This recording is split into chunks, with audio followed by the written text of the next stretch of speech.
So with the current state of the market, it being October 2025, there are a couple of questions that you need to start asking yourself about your collection.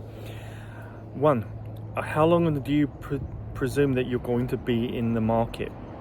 How long do you, are you, for example, are you an old guy like me and you're looking at, say, maybe the next 5 to 15 years max before you either not here or you want to cash out?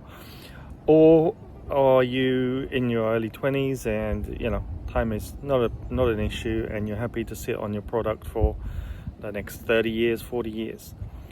The other question is, do you have multiple cards? Are there cards that you're sitting on that have gone up in value, which you're not really gonna keep forever, but you just haven't got around to either optimizing them by grading them and selling them, or by doing like a bulk sale and moving those on to get stuff, to reinvest in other stuff, or to invest or pay for bills, that kind of thing.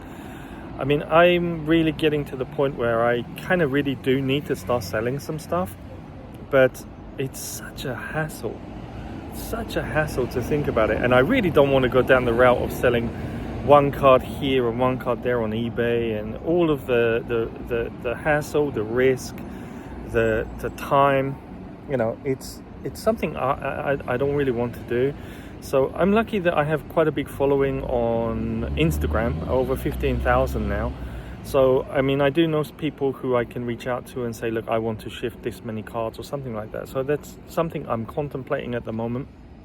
But it's definitely a question you should be asking yourself as well, especially if you have like 20 of one card, which were, like I say, a character rare or something from, say, Dream League, which was only a couple of dollars here and there, but now they're sort of like $40, $50 in the PSA 10. You're looking at sort of like, $200, right? So if you've got like 20 of those sitting around, or 15 of those sitting around, and then other promos that have come out which have gone up, and you haven't kept track of the market at the current prices, then you really should start to think about these things. So I would highly recommend that you take stock of your collection, have a look and build a strategy in for how long you're thinking about keeping certain items, and then do some risk assessment against the fact that I believe the market's probably got about another 3 to 12 months. But I would, if I had to lay my money on it, I would say the market's probably got around about another 7 months in it before we see a correction. And then I think it will be following the same pattern as the 25th anniversary, where we see sort of like a lull for maybe 2.5, 3 years. And then we'll see a big, comeback again. I don't see prices going down before the 25th anniversary prices.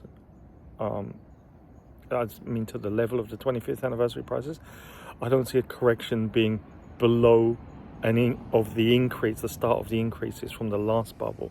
So I've talked about this before. We see a bubble, then we see a correction, then we see a bubble. But when we see a correction over the last, let's say 12 years, we have not seen the correction going below what the start of the bubble was before on a lot of cards. So it's pretty safe to say that if you bought cards at cheap prices, or you just pulled cards from packs, you're doing okay if you just sit on that. I mean, even in a correction, you just ride it out. So that would be my kind of recommendations on that.